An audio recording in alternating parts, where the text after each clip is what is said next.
The neighborhood had always been quiet, the kind of suburban perfection that looked like it came straight out of a real estate brochure. White fences, manicured lawns, and smiling faces that hid quiet gossip. But beneath the surface of this cul-de-sac calm, there was something else, a web of rules, control, and the ever-watchful eyes of the HOA board. The main character, a homeowner who had lived there for years, took pride in his yard, especially in the massive oak tree that stood near the corner of his property. The tree was older than most of the houses around it. Its branches stretched like arms, shading half the driveway and scattering golden leaves each autumn. For him, it wasn't just a tree, it was a piece of the land's history, a witness to everything that had changed in that neighborhood. But to the HOA, it was a liability. It began with a letter. Printed on crisp paper and slid into his mailbox, it carried the official HOA logo, the kind that made every homeowner's stomach twist. The oak tree had always been a sore point for her. She said it dropped too many leaves, clogged her gutters, and made the street look messy. And now, with the HOA board under her influence, she had found her weapon: bureaucracy. Weeks passed, and the homeowner stood firm. He sent polite letters, photographs of the healthy tree, and even a note from an arborist proving it wasn't dangerous.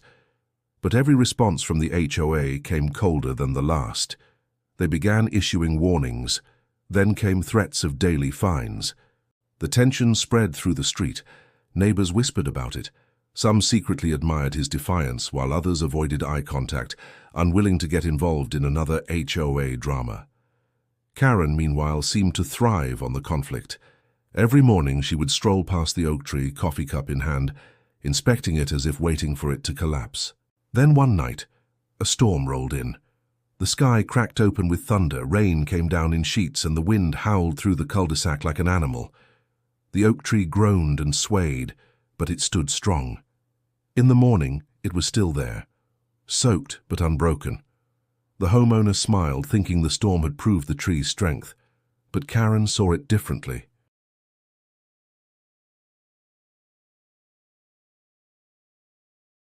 And then, as if the sky itself had been waiting for the right moment, the storm returned. This time it wasn't just wind and rain, it was a tempest. The homeowner watched from his window as lightning tore across the sky, illuminating the tree's massive frame. The ground shook with thunder, and the air filled with the sharp scent of ozone and wet earth. And then, the impossible happened.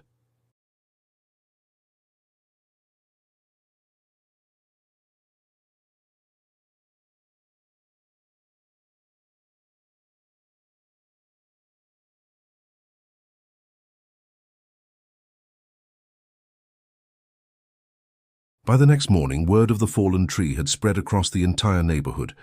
Cars slowed down to gawk. Neighbors who usually kept to themselves came out just to see the damage firsthand. The sight of Karen's once perfect yard, now buried under branches, became the talk of the entire community. The homeowner watched as HOA members gathered in front of her house. Clipboards in hand, they murmured and shook their heads, surveying the destruction. Karen stood among them, her arms crossed tightly, her face pale with fury. For once she had nothing to report, nothing to control. Insurance adjusters were called. Contractors arrived. The HOA scrambled to figure out who was at fault, but things weren't as simple as Karen hoped. The homeowner's tree had fallen because of the storm, an act of nature. The arborist's earlier report proved it had been healthy and well maintained. Legally, he wasn't responsible for the damage once it left his property. That detail didn't sit well with Karen. She spent days pacing her yard, snapping photos and making calls. She filed complaints with the HOA, demanded they take action, and even tried to hold emergency meetings. But the board, once loyal to her, began to distance themselves. Behind closed doors, whispers spread. Some board members questioned whether Karen had pushed the tree issue too far. Others noted that she had ignored multiple warnings about escalating neighborhood conflicts. For the first time in years, her authority was slipping. The homeowner, meanwhile, stayed quiet. He didn't gloat. He didn't post online or make a show of victory. He simply cleaned up the edge of his property, helped his next-door neighbors clear fallen branches, and waited. But nature wasn't done teaching lessons. The removal of the fallen tree became complicated. The trunk was massive, too heavy for small equipment. The cost to clear it exceeded what insurance would cover, and since it had landed primarily in Karen's yard, most of that responsibility fell on her. The estimate left her speechless. Over the next few weeks, Karen's perfect home became an eyesore. A half-cut tree lay across the lawn. The grass turned brown under its weight. The once flawless garden now looked like a construction site. Neighbors started to talk, quietly at first, then more openly. Some said it was karma, others said it was nature reclaiming balance. But everyone agreed on one thing. Karen's reign of HOA fear seemed to be over. When the next HOA meeting took place, attendance was higher than ever. Homeowners who had stayed silent for years now spoke up about the unfair fines, the endless rules, and the pressure to maintain a false perfection. The board listened, some reluctantly, others with a hint of relief. And through it all, Karen sat in silence, her expression unreadable. When the homeowner returned home that night, the wind was calm, and the stump of the fallen tree glowed faintly under the streetlights. For the first time in months he felt peace, a strange quiet balance. But the story wasn't over yet. Spring arrived slowly, carrying with it a sense of renewal. The neighborhood that had once been obsessed with perfection began to feel more human. Lawns grew a little longer. Kids played in driveways without constant complaint.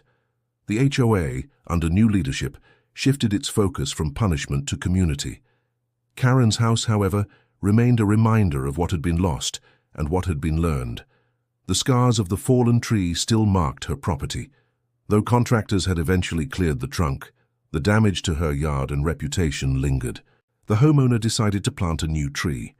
Not another massive oak, but a small maple, symbolizing change and new beginnings.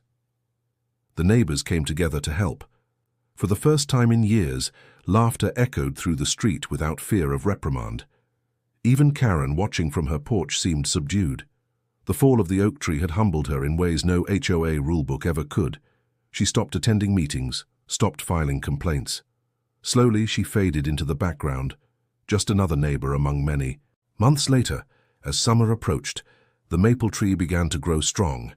Its leaves shimmered red in the evening light, standing where the old oak once towered. The homeowner looked at it and smiled, realizing that sometimes justice doesn't come through confrontation. It comes through patience. The HOA, once a symbol of control, had transformed into something better. Block parties returned. Children played freely. The street, once bound by strict rules, now felt alive again. And every time the wind rustled through the leaves of the new tree, it carried with it the memory of the old oak, and the story of how one storm changed everything. In the end, it wasn't just about a tree. It was about pride, power, and the lesson that nature and karma always find balance in their own time.